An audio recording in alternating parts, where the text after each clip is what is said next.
ನಮಸ್ಕಾರ, ನಾನು ಸುಪ್ರೀತ್ ಅನಂತ ಸ್ವಾಮಿ. ಇದು ಮೈಸೂರು ಟ್ರ್ಯಾಂಕ್ವೆಲ್ ಬಡಾವಣೆ. ಮೈಸೂರು ಮಧ್ಯಭಾಗದಿಂದ about 11 ಕಿಲೋಮೀಟರ್ ಇರುವಂತಹ ಮೈಸೂರು ನಗರಾಭಿವೃದ್ಧಿ ಪ್ರಾಧಿಕಾರದ ಅನುಮೋದಿತವಾಗಿರುವಂತಹ ಲೇಔಟ್. ಅಂದರೆ ದಿಸ್ ಮೂಡ ಅಪ್ರೂವ್ಡ್ ಲೇಔಟ್. ಇದು ಅಬೌಟ್ 10 years ಓಲ್ಡ್ ಲೇಔಟು. ಈಗಾಗಲೇ ಭಾಳಷ್ಟು ಜನ ಮನೆ ಕಟ್ಕೊಂಡು ವಾಸಕ್ಕೆ ನಿಮಗೆ ಯೋಗ್ಯವಾಗಿರುವಂತಹ ಲೇಔಟು. ಎಲ್ಲ ಮೂಲಭೂತ ಸೌಕರ್ಯಗಳು ಇರುವಂತಹ layout. I just give you a brief about how the area is ಅಂತ. ನಾನು ಯಾವ ಸೈಟ್ ಸೇಲ್ಗಿದೆ ಅಂತ ಹೇಳೋಕ್ಕಿಂತ ಮುಂಚೆ ನಾನು ಬರೀ ಸೈಟ್ನ ತೋರಿಸ್ಬಿಟ್ರೆ ಭಾಳ ಜನ ಗೊತ್ತಾಗಲಿಕ್ಕಿಲ್ಲ. ಅಂದರೆ ಮನೆ ಇದೆಯಾ ಸುಪ್ರೀತ್, ನಾವು ಇಮಿಡಿಯೇಟಾಗಿ ಬಂದು ವಾಸ ಇರ್ಬೋದಾ ಅಥವಾ ಒಂಟಿ ಮನೆ ಆಗ್ಬಿಡುತ್ತಾ, it is an investment based ಸೈಟ್ಗಳ ಅಂತ ಭಾಳಷ್ಟು ಜನ ಕೇಳ್ತಿರ್ತೀರ. ಸೊ ಅದಕ್ಕಾಗಿ ನಾನು ಈ ಟ್ರ್ಯಾಂಕ್ವೆಲ್ ಬಡಾವಣೆಯಲ್ಲಿ ಯಾವ ಸೈಟ್ ಇದೆ ಅನ್ನೋದನ್ನು ತೋರ್ಸೋಕ್ಕಿಂತ ಮುಂಚೆ I just want to give you the feel about the area first. Area ಹೇಗಿದೆ, ಮನೆಗಳು ಕಟ್ಟಿದಾರ, ಮನೆಗಳು ಜನ ಇದ್ದಾರಾ, are the people staying here ಅಂತ. ಒಂದು ಸರಿ ಮನೆಗಳು ಕಟ್ಟಿದರೆ, ಜನ ಇದ್ದಾರೆ ಅಂದಾಗ 3 ವಿಚಾರನ ನಾವು ತಿಳ್ಕೊಬೋದು. ಒಂದು, ಮೂಲಭೂತ ಸೌಕರ್ಯಗಳು, ಅಂದರೆ ಕುಡಿಯೋ ನೀರಿನ ವ್ಯವಸ್ಥೆ ಇರ್ಬೋದು, ಎಲೆಕ್ಟ್ರಿಸಿಟಿ, ವೇಸ್ಟ್ ವಾಟರ್ ಲೈನು, ಡಾಂಬರೀಕರಣ, ಟಾರ್ ರೋಡು, ಕನೆಕ್ಟಿವಿಟಿ, ಇವೆಲ್ಲವೂ ಇರುವಂತಹ ಬಡಾವಣೆ ಆಗಿರುತ್ತೆ.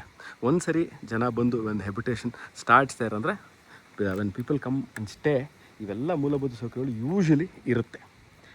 Next, accessibility. ಎಷ್ಟು ದೂರ ಆಗುತ್ತೆ ಮೈಸೂರಿನಿಂದ ಅನ್ನೋದು ಇನ್ನೊಂದು ವಿಚಾರ ಆಗುತ್ತೆ. ಅಂದರೆ ಮೈಸೂರಿನಿಂದ ಅಂದರೆ ಲೆಟ್ಸ್ ಅಸ್ಯೂಮ್ ಮೈಸೂರು ಪ್ಯಾಲೇಸಿಂದ ಇಲ್ಲಿಗೆ ಬರಲಿಕ್ಕೆ what is the distance? 11 kilometre ಆಗುತ್ತೆ. ಮೈಸೂರು ದಟ್ಟಗಳ್ಳಿ, ನಮಗೆ ಮೈಸೂರೇ ಗೊತ್ತಿಲ್ಲ, ನಾನು ಇನ್ವೆಸ್ಟ್ಮೆಂಟ್ ಮಾಡಬೇಕು ಅಂತ ಇದ್ದೀನಿ ಅಂದರೆ ಮೈಸೂರು ದಟ್ಟಗಳ್ಳಿ ಅಂತ ನೀವು ಗೂಗಲಲ್ಲಿ ಸರ್ಚ್ ಮಾಡಿದ್ರೆ ನಿಮಗೆ ಜಾಗ ಸಿಗುತ್ತೆ. ಅಲ್ಲಿಂದ ಅಬೌಟ್ 3 ಕಿಲೋಮೀಟರ್ ಆಗುತ್ತೆ ಈ ಟ್ರ್ಯಾಂಕ್ವೆಲ್ ಬಡಾವಣೆಗೆ ಬರಲಿಕ್ಕೆ. ನಾನು ಈ ಟ್ರ್ಯಾಂಕ್ವೆಲ್ ಬಡಾವಣೆ ಆಲ್ಮೋಸ್ಟ್ 350 ನಿವೇಶನಗಳನ್ನ ಹೊಂದಿರುವಂತಹ ಲೇಔಟ್ ಇದು. ನಾನು ಅದರಲ್ಲಿ ಒಂದು ಪಾರ್ಟ್ ಆಫ್ ದ ಲೇಔಟಲ್ಲಿ ನಿಂತು ಈ ವಿಡಿಯೋನ ಮಾಡ್ತಾ ಇದ್ದೀನಿ. ಯಾಕಂದರೆ ಆಲ್ 350 ಅಂದರೆ ಮೋರ್ ದ್ಯಾನ್ 20 acres ಇರುತ್ತೆ, ತೋರಿಸ್ಲಿಕ್ಕಾಗಲ್ಲ. ಸೊ ಒಂದು ಪೋರ್ಷನಲ್ಲಿ ನಾನು ವಿಡಿಯೋನ ನಿಮಗೆ ತೋರಿಸ್ತಾ ಇದ್ದೀನಿ. ಇನ್ವೆಸ್ಟ್ಮೆಂಟ್ ಮಾಡಬೇಕು ಮೈಸೂರಲ್ಲಿ ಅನ್ನೋರಿಗೆ ಇದು ಸೂಕ್ತವಾಗಿರುವಂತಹ ಜಾಗ. ಸೊ ಈಗಾಗಲೇ ಭಾಳಷ್ಟು ಮನೆಗಳಿದೆ. Over a period of time rate enhancement on your investment ಖಂಡಿತವಾಗ್ಲೂ ಆಗುತ್ತೆ. ನೆಕ್ಸ್ಟು ಅಬೌಟ್ 1 ಕೋಟಿ ಒಳಗೆ ನಾನೊಂದು ಮನೆ ತೊಗೋಬೇಕು ಅಂತ ಇದ್ದೀನಿ ಅಥವಾ ಕಟ್ಕೋಬೇಕು ಅಂತ ಇದ್ದೀವಿ ಅಂತ, this is the location that you should look into. ಯಾಕಂದರೆ ಇಲ್ಲಿ ಸೈಟ್ ರೇಟು ನಾನು ಕ್ಲಿಯರಾಗಿ ಡಿಸ್ಕ್ರಿಪ್ಷನಲ್ಲಿ ಮೆನ್ಷನ್ ಮಾಡಿರ್ತೀನಿ. And you can add up ಇವತ್ತಿನ ಕನ್ಸ್ಟ್ರಕ್ಷನ್ ರೇಟ್ ಏನಿದೆ ಅನ್ನೋದನ್ನು ನಿಮಗೂ ಭಾಳ ಜನ ಗೊತ್ತಿರುತ್ತೆ.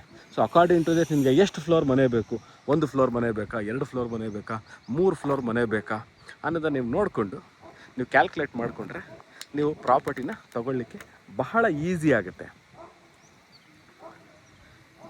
ಈಗಾಗಲೇ ಭಾಳಷ್ಟು ಜನ ವಾಸ ಇರುವಂತಹ ಏರಿಯಾ. ಅದಕ್ಕೋಸ್ಕರ ನಾನು ಸೈಟ್ ಯಾವುದು ಸೇಲ್ಗಿದೆ ಅನ್ನೋಕ್ಕಿಂತ ಮುಂಚೆ ಹೇಗಿದೆ ದ ಪೀಪಲ್ ಸ್ಟೇಯಿಂಗ್ ಹಿಯರ್ ಅಂತ ನಾನು ನಿಮಗೆ ತೋರಿಸ್ತಾ ಇದ್ದೀನಿ. ನೆಕ್ಸ್ಟ್ ನಾನು ನಿಮ್ಗೆ ಹೇಳಿದ್ದು ಕನೆಕ್ಟಿವಿಟಿ ವಿಚಾರವಾಗಿ ಬಂದಾಗ, ದಟ್ಟಗಳ್ಳಿಯಿಂದ ನೀವು ಯೂನಿವರ್ಸಿಟಿ ಲೇಔಟ್ ಅಂತ ಒಂದು ಲೇಔಟ್ ಇದೆ, ಅದು 2ರ ಮಧ್ಯದಲ್ಲಿರುವಂತಹ ಹೊಸ ಆರ್ ಟಿ ನಗರ ಅಂತ ಇದೆ, ಅದಕ್ಕೆ ಹೊಂದಿಕೊಂಡಿದೆ. ಹೊಸ ಆರ್ ಟಿ ನಗರ ಮತ್ತು ಟ್ರ್ಯಾಂಕ್ವಿಲ್ ಲೇಔಟ್ 2 ಅಕ್ಕಪಕ್ಕದಲ್ಲೇ ಇರುವಂತಹ ಲೇಔಟ್ಗಳು. ಈಗಾಗಲೇ ಹೇಳದಂತೆ this is about 10 year plus ಆಗಿದೆ ಲೇಔಟ್ಗೆ. ಈಗ ಮಾಡಿರುವಂತಹ ಲೇಔಟ್ ಅಲ್ಲ, ಇದೆಲ್ಲ ಸೆಕೆಂಡ್ ಸೇಲ್ ಅಂತ ಏನು ಹೇಳ್ತೀವಿ, ತೊಗೊಂಡಿರುವಂಥವ್ರು ಅಂದರೆ ಲ್ಯಾಂಡ್ ಓನರ್ ಯಾರು ಡೆವಲಪ್ ಮಾಡಿರ್ತಾರಿಂದ ತೊಗೊಂಡಿರುವಂತಹ ಜನ ಸೇಲ್ ಮಾಡ್ತಾ ಇರುವಂತಹ ಲೇಔಟಲ್ಲಿ ಒಂದು ಸೈಟ್ ಸೇಲ್ಗಿದೆ. ನಾನು ಡಿಸ್ಕ್ರಿಪ್ಷನಲ್ಲಿ ಕ್ಲಿಯರಾಗಿ ಮೆನ್ಷನ್ ಮಾಡಿರ್ತೀನಿ which is the site which is for sale, ಅದರ ಮೆಷರ್ಮೆಂಟ್ ಏನು, ಅದರ ಫೇಸಿಂಗ್ ಏನು, ಎಷ್ಟು ಉದ್ದ, ಅದರ ಅಗಲ ಎಲ್ಲವನ್ನು ನಾನು ಕ್ಲಿಯರಾಗಿ ಮೆನ್ಷನ್ ಮಾಡಿರ್ತೀನಿ. ಅದನ್ನು ನೋಡಿದವರು ನೆಕ್ಸ್ಟ್ ವಿಚಾರ ಏನು ಕೇಳ್ತೀರಿ, ನೀವೆಲ್ಲ ಹೇಳ್ತೀರಾ ಬ್ಯಾಂಕ್ ಲೋನ್ ವಿಚಾರ ಕ್ಲಿಯರಾಗಿ ಹೇಳಿ ಸ್ವಲ್ಪ ಅಂತ ಹೇಳಿರ್ತೀರ. ನೋಡಿ, ಮೈಸೂರಲ್ಲ, any other place, any real estate ಇನ್ವೆಸ್ಟ್ಮೆಂಟಲ್ಲಿ okay, usually the buyer has to put in about 25% from their contribution. 20ರಿಂದ 25% ಶೇಕಡ ನಿವೇಶನಗಳನ್ನ ತೊಗೊಳ್ಳಿಕ್ಕೆ ಬೇಕಾಗುತ್ತೆ. ಬ್ಯಾಂಕಿನಿಂದ ಅರೌಂಡ್ 70 to 75% ನಿಮಗೆ ಲೋನ್ನ ಮಾಡಿಕೊಡ್ಲಾಗುತ್ತದೆ ಫ್ರಮ್ ಎನಿ ಬ್ಯಾಂಕರ್ಸ್. ನೀವು HDFC, ICICI, SBI, any leading financial bankers in the country you can approach and you can get loan. Next ವಿಚಾರ, ಈ ಮೂಲಭೂತ ಸೌಕರ್ಯಗಳು ಅಂದ ತಕ್ಷಣ ನೀರಿನ ವಿಚಾರವಾಗಿ ಭಾಳಷ್ಟು ಜನ ಕೇಳ್ತೀರಾ. ಸುಪ್ರೀತ್ ಎಲೆಕ್ಟ್ರಿಸಿಟಿ ಬಂದುಬಿಡುತ್ತೆ, ವೇಸ್ಟ್ ವಾಟರ್ ಲೈನ್ ಮಾಡಿರ್ತಾರೆ, ಈ ನೀರಿನ ವಿಚಾರವಾಗಿ ಭಾಳಷ್ಟು ಕಡೆ ಕನ್ಫ್ಯೂಷನ್ ಇದೆ ಅಂತ. ನೋಡಿ, ಈ ಭಾಗದಲ್ಲಿ ನಾನು ಈಗಾಗಲೇ ನಿಮಗೆ ಒಂದು 25-30 ಮನೆಗಳನ್ನ ಈ ಲೇಔಟಲ್ಲಿ ಕಟ್ಕೊಂಡು ವಾಸ ಇರೋದನ್ನು ತೋರಿಸಿದ್ದೀನಿ. ಭಾಳಷ್ಟು ಜನ ಬೋರ್ವೆಲ್ ಹಾಕ್ಕೊಂಡಿದ್ದಾರೆ, ಭಾಳಷ್ಟು ಜನ ಈ ಲೇಔಟಲ್ಲೇ ಇರುವಂತಹ ನೀರಿನ ಮೇಲೆ ಡಿಪೆಂಡ್ ಆಗಿದ್ದಾರೆ. ಸೊ ನೀರಿನ ವ್ಯವಸ್ಥೆ ಇದೆ, ನೀರಿಗೆ ತೊಂದರೆ ಆಗಲ್ಲ. ನೀವು ಮನೆ ಕಟ್ಕೊಳ್ಳೋಕ್ಕೆ ಕ್ಯೂರಿಂಗಿಗೆ ಬೇಕು, ಮನೆಗೆ ಎಷ್ಟು ನೀರು ಬೇಕಾಗುತ್ತೆ ಅದಕ್ಕೂ ಸಿಗುತ್ತೆ. ಅಷ್ಟು ಜನ ಬೋರ್ವೆಲ್ಲು ಸಹ ಹಾಕ್ಕೊಂಡು ವಾಸ ಇರುವಂತಹ ಏರಿಯಾ ಇದು. ಸೊ ನೀರು water as of it in ಮೈಸೂರಲ್ಲಿ ಭಾಳಷ್ಟು ಏರಿಯಾಗಳಲ್ಲಿ ನಾನು ನೀರಿನ ತೊಂದರೆ ಇರುವಂಥದ್ದು ಕೇಳ್ಕೊಟ್ಟಿಲ್ಲ. But water is not a problem in this particular location also. So ನಾನು ನಿಮಗೆ ಆಕ್ಸೆಸಿಬಿಲಿಟಿ ಹೇಳಿದ್ದೀನಿ, ಎಷ್ಟು ಡಿಸ್ಟೆನ್ಸ್ ಆಗುತ್ತೆ ಅಂತ ಹೇಳಿದ್ದೀನಿ. ಅದಾದ ನಂತರ ಜನಜೀವನ ಹೇಗಿದೆ, ಇಲ್ಲಿ ಜನ ಇದ್ದಾರಾ ಇಲ್ಲ ಅಂತ ನಿಮಗೆ ಕ್ಲಿಯರಾಗಿ ನಾನು ತೋರಿಸ್ತೀನಿ. ಅದಾದ ನಂತರ ಯಾವ ಸೈಟ್ ಇದೆ, ಯಾವ ಮೆಷರ್ಮೆಂಟ್ ಇದೆ ಅಂತ ಸಹ ನಾನು ಡಿಸ್ಕ್ರಿಪ್ಷನಲ್ಲಿ ಕೊಟ್ಟಿರ್ತೀನಿ. So I have cleared 3 things: accessibility, locality ಹೇಗಿದೆ ಅಂತ, ಮತ್ತು ಏನು ಮೆಷರ್ಮೆಂಟ್ ಸೈಟು ಏನಿದೆ ಅಂತ. ನಿಮಗೆ ಇನ್ವೆಸ್ಟ್ಮೆಂಟ್ ಸಹ ನಾನು ಹೇಳಿದ್ದೀನಿ. ಈ 3-4 ಪಾಯಿಂಟ್ಗಳನ್ನ ನೀವು ಗಮನಿಸ್ಕೊಂಡು ಯಾವುದೇ ಜಾಗದಲ್ಲಿ ಇನ್ವೆಸ್ಟ್ಮೆಂಟ್ ಮಾಡೋಕ್ಕೂ ಬಹಳ ಈಸಿ ಆಗುತ್ತೆ. ಸೊ ನಾನು ಈ ವಿಡಿಯೋನ ಇಲ್ಲಿಗೆ ಮುಗಿಸ್ತಾ ಇದ್ದೀನಿ.